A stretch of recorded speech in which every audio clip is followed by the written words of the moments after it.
All right, we are live. Ha, that's funny. That's not supposed to be there. Okay, spoiler, that's what's up. But today is April 3rd, 2023. Had to check Monday morning. It was a good weekend for hockey, basketball, and I want to incorporate football more in these shows. So I kind of just chose a team at random and decided to talk about their free agency, what they did. Could it have gone better or could it have gone worse? That team was the Cleveland Browns. So without further ado, let's jump right into it. With the question being, did the Cleveland Browns do enough in free agency? Because when they traded for Deshaun Watson, they put themselves into a box of we don't have picks. They traded 3 first rounders. They do not have high ranking draft picks. They do have 8 total draft picks, but only 2 top 100 picks, especially after the Elijah Moore trade with the Jets. And they didn't have cap space either, so they had to restructure contracts totaling up to $54.9 million freed. The major one being Deshaun Watson being able to take off, I believe it was $35 million in their cap space and stretching that $35 million over the remaining 4 years, actually over 3 years, and added on 1 void year. And obviously, Deshaun Watson's the biggest thing to happen to the Browns in a long time. They believe they have their quarterback. They gave $250 million guaranteed and 3 first-round picks for this quarterback. They need this to work. And in his return, it didn't work. They were 3-3. Deshaun Watson threw 7 touchdowns and 5 picks. It wasn't good, but he didn't play football in 2 years for a litany of reasons. But talking about football, Deshaun Watson, I believe, is going to come back fine because the offense and the franchise definitely hinges on it. So they couldn't really do anything with the offense. They already have Nick Chubb. They already have Donovan Peoples-Jones. They already have Amari Cooper. They already signed Jack Conklin to a 4-year extension during the season. They couldn't do that much. What they did on the offense was bringing in Elijah Moore, presumably for wide receiver 3 or 4. They have Peoples-Jones and Cooper, of course. Elijah Moore, in my opinion, should be wide receiver 4. I don't think you instantly jump him up to wide receiver 3. I think they should draft a receiver with one of their 2 top 100 picks for sure, but they were able to bring him in on the offensive side of the ball as well. They cut their center and they re-signed 13-game starting center Ethan Pocic to a 3-year, $18 million contract. The defense was the biggest thing for the Browns, though. Their biggest need, without a doubt, was their rush defense because they allowed 153.2 rushing yards per game in their last 5 games of the season. They, without a doubt, needed rush defense, and they were able to get someone. They signed notorious run stopper D-tackle Dalvin Tomlinson to a 4-year, $57 million deal, and also brought in DN Agbonia Okoronkwo to a 3-year, $21 million deal. 2 great pickups, in my opinion. My main concern is how far they're backing themselves into a corner with Deshaun Watson. I don't want to talk about this for too long. I for sure can. But the fact that they signed Dalvin Tomlinson to a 4-year contract and the contract already has 2 void years attached to it for about $2 million roughly each, and the Agbonia contract already has 4 void years attached to it right now. They are putting themselves in such a terrible position, and it all hinges on Deshaun Watson's play to be like, see, look, we were right. All these void years are worth it, and having no draft picks is worth it because they have a lot of late-round picks. There are a lot of gems. If the Browns can find some gems, that would be great. They kind of definitely need to. But the Browns on the defensive side of the ball, their pass defense was great. They really just needed that rush defense kind of shored up, and they did all they could during the free agency period, bringing in Dalvin Tomlinson. They did all they could. Did they do enough? That was really all they could do. Their rush offenses is obviously great with Nick Chubb. Their passing game hinges on Deshaun Watson. That's a to be decided. They brought in Elijah Moore. Should he be wide receiver 3? No. No, he should be wide receiver 4 for sure. but he does have that wide receiver 3 potential, and their pass defense was great last year, ranking 5th, and I think it was pass yards per game. They did cut John Johnson and signed Juan Thornhill to a 3-year deal. Shout out to Vista, signed him to a 3-year deal. That was pretty sweet. But did the Browns do enough in free agency? I believe they did all that they could, and in the draft they need to shore up the little spots because their offensive line's set. They signed as I mentioned, they signed Postage. They already have Jedrick Wills, already have Joel Bitonio, Jack Conklin, yada yada. Their offensive line's set. Their running game's set. Their passing game, besides a wide receiver, in the draft process, is set. Passing defense set. Their rush defense was the only thing that was not set, and they assured it with Dalvin Tomlinson. I believe they did enough. I think they can compete, but it all hinges on Deshaun Watson improving. So, yeah, I think they did pretty damn well. I hate their cap management, but in terms of talent, they did pretty good. Moving on to a shutout Saturday in the NHL. You had Tampa beating the New York Islanders 5-2-0, being Andrei Vasilevsky's the Big Cat's 3rd shutout of the year. Toronto beating Ottawa 3-0, being Samsonov's 4th shutout of the year. Edmonton beating Anaheim, with Jack Campbell getting his first shutout of a 5-year, $25 million contract that has been horrible so far. Florida getting a shutout versus Columbus. I see now that could be seen as Colorado. That is Columbus. 7-0 for Alex Lyon's first career shutout, or maybe it was just this season. And then Carolina, Antti Rantad, for sure messed up that pronunciation, getting his 4th shutout of the year. A lot of shutouts, a lot of hat tricks, kind of boring. Shout out Toronto. I'm a Toronto fan, getting a big win, big loss, a pretty big loss last night. But Tampa is the biggest in this list by far. 5-0 over another current playoff team. And let's talk about it. Tampa Bay is so back right now. They were on a 4-game losing streak. Things were looking rough. Now they're on a 3-game losing streak, getting wins over Carolina, Washington, and previously mentioned the Islanders.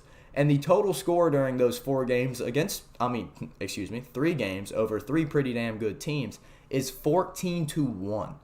This team couldn't score goals like last week. And now 14-1 is their total score because of the Big Cat. Vasilevsky's getting ready for the playoffs. And Toronto, I'm sorry, you're probably not beating them. The Big Cat is hot. And the Stars are being stars. With Braden Point, the team's leading goal scorer, 48 on the year. That ranks fifth in the entire NHL. Has 6 points this season. Oh, what did I just say? He has 6 points over that 3-game stretch. I believe it's 3 goals, 3 assists exactly. He has been hot. And then 14-year veteran for the Tampa Bay Lightning, Steven Stamkos, also has 6 points during that 3-game stretch. Also while leading the team in on-ice shot percentage at 26.09%. Tampa is hot. It is officially locked in that Tampa and Toronto will be the number 2 versus number 3 playoff matchup. Probably still going to be in Toronto. I don't know the exact point differential numbers. Actually, I can just simply pull it up. But this is a time waster. I'm already attached to it, though. Toronto has a 4-point lead over over Tampa, so it will most likely be in Toronto. And the Islanders are currently dropping 2 straight with 2 losses over the weekend as the Eastern Conference wildcard race heats up. I'm getting in the flow of it now. The Islanders are in a little bit of trouble as Pittsburgh and Florida are kind of getting it together. Islanders 78 games played and 87 points. Pittsburgh 77 games played and 86 points. Florida 77 games played and 85 points. Pittsburgh got a big win last night over the Flyers, 4-2-2 to reclaim that second wild card spot. But the Islanders, 2-game losing streak. They have played 1 more game than these 2 teams. They might not make it. They were looking pretty sure in that first wild card spot. They might not make it now. Their next game is Thursday night versus Tampa Bay, who they probably won't stay as hot. But if they are still hot, Islanders aren't winning that one. Pittsburgh's next game is Tuesday night against the New Jersey Devils. That's a very big one. And Florida's next game is Buffalo, also Tuesday night. This race is heating up. And whoever gets that second wild card spot is obviously going to have to play the Bruins, the team that's let's just call it what it is. They are gonna beat the all-time season's wins record. They only need 3 in the next 5 games. That would be wild if the Bruins lost 3 of 5 games. That would be fucking absurd. But whoever gets that second wild card spot is in a bit of a pickle, except if it's Florida, because Pittsburgh is 0-3 versus Boston on the year, with all 3 losses being by 1 goal apiece. Florida, though, 2-2 versus Boston. That's pretty damn cool. I don't know if there's one other team that's beat Boston twice this season. That's pretty damn cool. And the Islanders are 0-3 versus Boston, as two of those 3 losses are by 3 goals. So whoever gets that second wild card spot, I kind of hope it's not the Islanders. I kind of hope that Matthew Tkachuk, Sidney Crosby, all of them make the playoffs.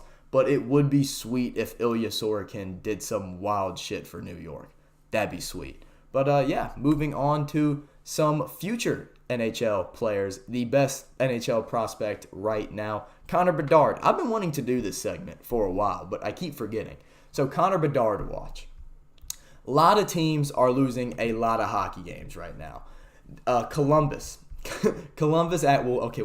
actually just won. That helps my point. But Anaheim has lost 8 straight. Chicago has lost 8 straight. Arizona has lost 7 straight. Vancouver said, "Why the fuck are we winning? We gotta boost our lottery odds." Now they've lost 3 straight, so they can hopefully get Connor Bedard, the man himself, the leading scorer of the WHL. The playoffs for his Regina Pats started on Friday, as they are the 6 seed playing the 3 seed Saskatoon Blades, and the Pats are up to a 2-0 start on the series, with Connor Bedard having 5 goals and 3 assists in those 2 games. Dominant 6-1 win Friday night in Game 1, and in overtime, I believe it was 5-4 win Saturday night, and that game featured a Connor Bedard hat trick and 2 assists.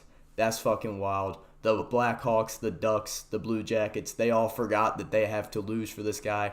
Obviously, the players don't care. That's a joke, but management is praying their teams keep losing so they have a shot for Mr. Bedard.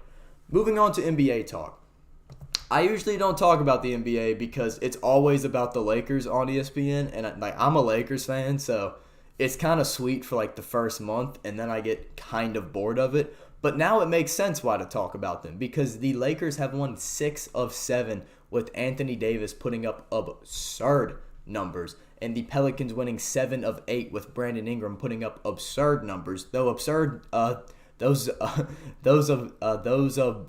absurd numbers to be exact, is Anthony Davis averaging 30 points, 11 rebounds, and shooting 63% from the field in those 7 games, and Brandon Ingram having 30 points, 6 rebounds, 9 assists, and shooting 50, 40, 90 from the field, as both of these teams are half a game out from the 5th seed.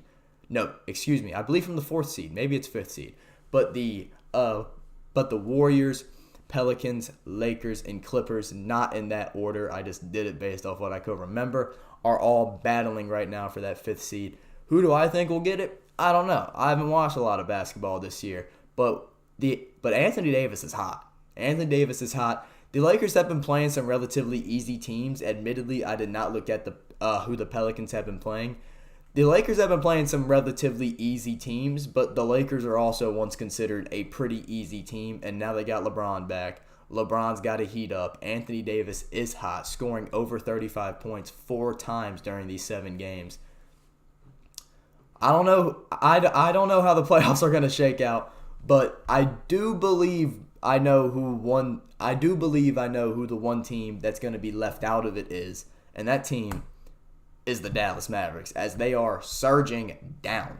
0-2 in the weekend, and they are now 11-2 in the West. Obviously, the Mavericks experiment that's gone disastrous is Kyrie Irving, And I'm not going to say the same cliche thing like, oh, everywhere Kyrie goes, he fucks it up. Kyrie's a cancer. Because you've been hearing that for 4 years and ESPN's boring because of it. But they are 8-16 since trading for him. And I don't believe it's because Kyrie's a whack job that thinks the earth is flat and, blah, blah, blah. I don't believe those things either. But it is true that they're 8-16 and now 0-2 in back-to-back games. I forgot who they played last night, but I was like, damn, they lost to them. And I think it's mainly, I have not watched many Mavericks games. I would come out and say it. I should not be the guy talking about this, but I want to talk about it. Because for some reason, teams keep believing it's okay to just bring in 2 primary ball handlers and think it's going to work in 2 months. And not just teams, but fan bases also think this. Kyrie's not a cancer because him and Luka have no chemistry. And Luka's not the problem because him and Kyrie have no chemistry. They just started playing together. Of course it's not going to work in 2 months. It's pretty similar to the Russell Westbrook thing where, yeah, you put him on a team with LeBron. They're 2 primary ball handlers. They don't play off the ball. It's not going to work immediately. It's going to take time. And will Kyrie re-sign with the Mavericks? I don't know. But I don't believe this team's going to make the playoffs. Just the way it's looking, you need Kyrie and Luka to develop chemistry together. And they can't simply do that in 2 months. And the results, I didn't think they'd be this bad. I didn't think they'd be this bad whatsoever. But I think the Mavericks should for sure still actively look to re-sign him. They just need to develop that chemistry because this is Luka's team. He is the number 1 guy, but Kyrie Irving's Kyrie fucking Irving. He is one of the most talented players I've ever seen. Not a very keen eye, but he is an incredibly talented player. Just the Mavericks surging down 0-2 over the weekend.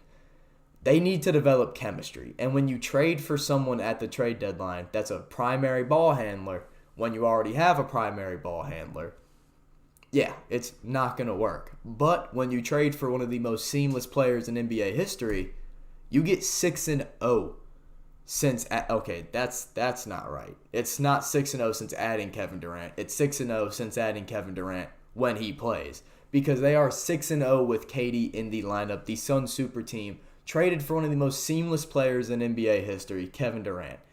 The difference is he doesn't need the ball to work. He's 7 foot and can shoot from anywhere. He is incredibly seamless. They already had D-Book. They already had DeAndre Ayton. They already had CP3. And hey, shout out to Mikal Bridges. He's been hooping with the Nets. He's been a dog. But KD, this Suns super team, I don't see someone stopping them. And I'm not going to also be the guy that's knocking Kevin Durant for going to the Suns. Hell yeah, dude. If I believe if you can get a ring, get a ring. And that's what KD's doing right now because I don't see a team stopping them. I don't see the Nuggets stopping them. I don't see the Grizzlies stopping them. I don't see anybody besides maybe the Celtics. I'm a big Celtics guy. I'm a big Celtics believer, I should say. I'm a big Giannis and Celtics believer. I think the finals matchup between the Suns, assuming they make it, and either the Suns or Bucks, Celtics or Bucks is going to be phenomenal. I'm hoping that happens. I'm a big Joel Embiid guy too, but I don't like watching free throws for 48 minutes. So, yeah, the Suns are hooping because they added one of the most seamless players in NBA history. Those are the guys you trade for at the trade deadline, and they just happen to hit the fucking lottery with Kevin Durant. I don't have to explain why he's Kevin Durant. He's Kevin Durant. And the Mavericks, on the other hand, the problem is they traded for another primary ball handler, and I believe an incredible amount of chemistry has to be built between Kyrie and Luka, as opposed to KD can just hoop for any team and it'll be fine. So yeah, almost at the 20-minute mark. That's gonna do it for me today. The Browns part was choppy. I might do a video about that. I might do a video that'll actually be good besides just me ranting and thinking about it for the first time live. I may do a video on that. I'm looking to get out a Titans video on Saturday. They're really interesting. The Titans are really interesting. I'm looking to do that. And I was going to do a Falcons video last month. I may just do it now too. So yeah, that's gonna do it for me today. Some stuff to look out for in the horizon. Hopefully a show will happen Wednesday. I hope that you